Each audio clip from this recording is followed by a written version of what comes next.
జగన్మోహన్ రెడ్డి సీఎంగా ఉన్నప్పుడు ఆయన్ని క్రిటిసైజ్ చేసినటువంటి అనేక అంశాల్లో మనం కావచ్చు, అంటే జర్నలిస్టులకు సంబంధించిన మీడియా వైపు వాళ్ళు కావచ్చు, కొంతమంది ప్రజలు కావచ్చు, ప్రతిపక్షాలు కావచ్చు, ఆయన్ని క్రిటిసైజ్ చేసినటువంటి అంశాల్లో one of the biggest factor ఆయన చేసినటువంటి అప్పులు.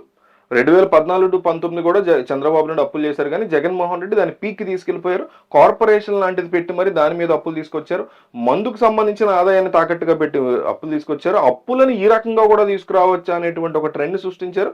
అయితే ఆ ట్రెండ్ని చంద్రబాబు నాయుడు తనదైనటువంటి స్టైల్లో ఫాలో అవుతున్నారు. రీసెంట్గా మే నెలలో దేశంలో ఉన్న అన్ని రాష్ట్రాలు కలిపి 21,000 కోట్ల అప్పు కోసం ఇండెంట్ పెడితే అందులో ఒక్క మన రాష్ట్రమే 7,000 కోట్లకి ఇండెంట్ పెట్టింది. అంటే దేశం మొత్తం మీద 26 రాష్ట్రాలు ఉంటే 26 రాష్ట్రాలు 21,000 కోట్లు ఇండెంట్ అప్లికేషన్ ఇండెంట్ అంటారు దాన్ని పెట్టుకుంటే 7,000 కోట్లు అందులో మన రాష్ట్రమే ఉంది. అంటే చూడండి 30%, దాదాపు 30% మనం అప్పు కింద 21,000 కోట్లు తీసుకున్నాం. తాజాగా మే 2వ తారీఖున ఆంధ్రప్రదేశ్ రాష్ట్ర ప్రభుత్వం సెక్యూరిటీ బాండ్లు వేలం వేయడం ద్వారా 7,000 కోట్లు అప్పుకు వెళ్తుంది. మార్చి నెలలో 4,500 కోట్ల రూపాయలు అప్పు కోసం ఇండెంట్ పెట్టారు. ఏప్రిల్లో కూడా 5,000 కోట్లు. కూటమి ప్రభుత్వం వచ్చిన తర్వాత సెక్యూరిటీ బాండ్ల వేలం ద్వారా సుమారు 65,000 కోట్లు మొన్నే వచ్చింది గవర్నమెంట్, 1 ఇయర్ అయింది, ఇప్పుడే తెచ్చేశారు.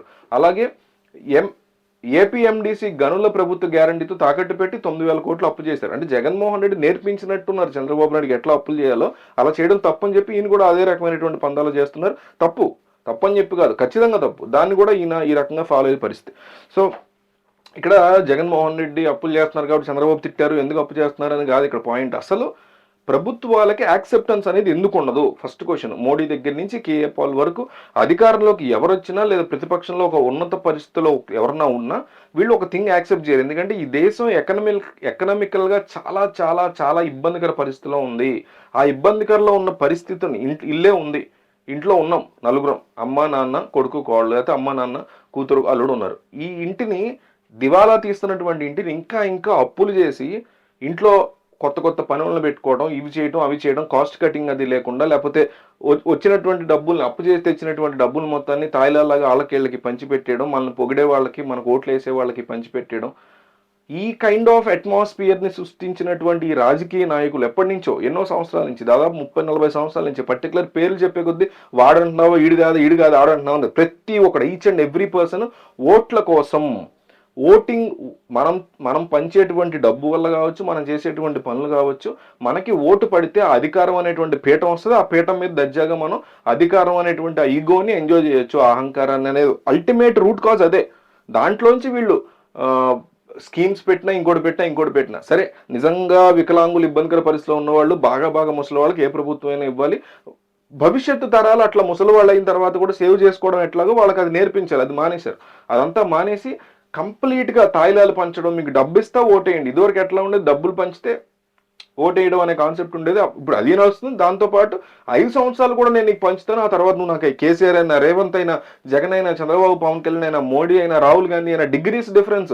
వీళ్ళు కొంత చేస్తే వాళ్ళు ఇంకొంత చేస్తారు, వాళ్ళు ఇంకొంత చేస్తున్నారు తప్ప అందరు కూడా ఇదే. కానీ అల్టిమేట్గా వీళ్ళు యాక్సెప్ట్ చేయనటువంటి ఫ్యాక్ట్ ఏంటంటే దేశం ఎకనామికల్గా చాలా చాలా ఇబ్బందికర పరిస్థితిలో ఉంది. మొన్న గడిచినటువంటి 2024 లోక్సభ ఎన్నికలు, దేశవ్యాప్తంగా జరిగిన ఎన్నికలు కానీ, ఆంధ్రప్రదేశ్ జరిగినటువంటి ఎన్నికలు, అసెంబ్లీ ఎన్నికలు కానీ, చంద్రబాబు జగన్ మధ్య జరిగిన ఎన్నికలు కానీ, రేవంత్ కేసీఆర్ మీద 2023లో జరిగినటువంటి అక్కడ జరిగిన ముందస్తు ఎన్నికలు లాంటిది, అది 5 ఏళ్ళకి అయిందిలే. అది కానీ ఒక్క రాజకీయ నాయకుడైనా, వీళ్ళందరిలో ఈ పార్టీలో ఉన్నటువంటి ఒక్క రాజకీయ నాయకుడైనా దేశంలో ఉన్న ద్రవ్యోల్బణం గురించి మాట్లాడిన లుచ్చాగాళ్ళు ఒకడు ఉన్నారా? దేశంలో భయంకరమైనటువంటి ఇన్ఫ్లేషన్ పెరిగిపోతుంది, దాని గురించి ఒక్కళ్ళు కూడా మాట్లాడారు. ఇన్ఫ్లేషన్కి అప్పులకి సంబంధం ఏంటంటే విపరీతమైన కాస్టులు పెరిగిపోతున్నాయి, మిల్క్ రేట్లు పెరిగిపోతున్నాయి, పెట్రోల్ రేట్లు పెరిగిపోతున్నాయి. తద్వారా పెట్రోల్ రేట్ ఎప్పుడైతే పెరుగుతుందో నిత్యావసర వస్తువుల ధరలు పెరిగిపోతున్నాయి. పెరిగిపోయే కొద్దీ ఉద్యోగాలు ఒక పక్క లేని పరిస్థితుల్లో దేహి అని చేతులెత్తి అడుక్కునేటువంటి సిచ్యువేషన్లో జనం వచ్చేసినప్పుడు ఇదే కోరుకుంటారు. ఇది తీరిస్తేనే ఓట్లేస్తారు, ఇది తీరిస్తే ఓట్లేస్తారు కాబట్టి దీనికోసం అప్పు చేస్తారు. దానికోసం మొన్నటికి మొన్న రేవంత్ రెడ్డికి సంబంధించినటువంటి గవర్నమెంట్ ఎంత రచ్చ చేసింది ఆ యూనివర్సిటీకి సంబంధించి. కేసీఆర్ ఉన్నప్పుడు కూడా అనేకం ఆయన అమ్మేసేటువంటి ప్రయత్నం చేసి, అమ్మేసిన తర్వాత దాంతోనే తాయిలాలు పంచుకోవడం. ఇప్పుడు రేపు పొద్దున జగన్మోహన్ రెడ్డి కూడా మొన్న మధ్య భూములు అమ్మేసేటువంటి కార్యక్రమం చేపట్టారు. రేపు కూటమి ప్రభుత్వం కూడా చేస్తుంది. ఇక ఆప్షన్ లేదు వాళ్ళకి. మనం ఎలాగైనా సరే మళ్ళీ అధికారంలోకి రావాలంటే ఉన్నది అమ్ముకుని వాళ్ళకి దాన్ని తాకట్టు పెట్టో అమ్ముకునో ఆ డబ్బు తీసుకొచ్చి వీళ్ళకి పనిచేస్తే వాళ్ళు మనకు ఓటేస్తారనే ఒక మెంటాలిటీలోకి వచ్చేసారు. ఫస్ట్ ఆఫ్ ఆల్ యాక్సెప్టెన్స్లోకి రావాలి. దేశం దివాలా తీసేసింది. మేము పర్టికులర్ సెక్షన్స్‌కి తప్ప ఎవరికి కూడా ఏ పెన్షన్ లాంటివో ఉత్తినే ఇవ్వడమో చేయలేము. అందరం కష్టపడదాము. మ్యానుఫ్యాక్చరింగ్ సెక్టార్‌ని డెవలప్ చేసుకుందాము. విదేశాలకు సంబంధించి ఏదైతే వస్తుందో ఇండియాలోకి ఆ మ్యానుఫ్యాక్చర్ అయ్యి అవన్నీ కూడా మేము కట్టడి చేసుకుంటాము. మన దేశంలో మనకు సంబంధించినవి మనమే మ్యానుఫ్యాక్చర్ చేసుకొని మనమే కొనుక్కొని ఒక సర్కిల్‌ని, ఒక సైకిల్‌ని డెవలప్ చేసుకుందాం ఎకనామికల్‌గా అనే కాన్సెప్టే వదిలేశారు. కంప్లీట్‌గా అప్పులు చేయడం, దాన్ని పంచడం. ఏ ప్రభుత్వం వచ్చినా, ఏ నాయకుడు వచ్చినా అది వెళ్ళి మన నెత్తిన లక్షల కోట్ల బర్డెన్‌గా అట్లా పెరుగుతా ఉంటది. దానికి తగ్గట్టుగానే ఇన్‌ఫ్లేషన్ కూడా పెరుగుతా ఉంటది.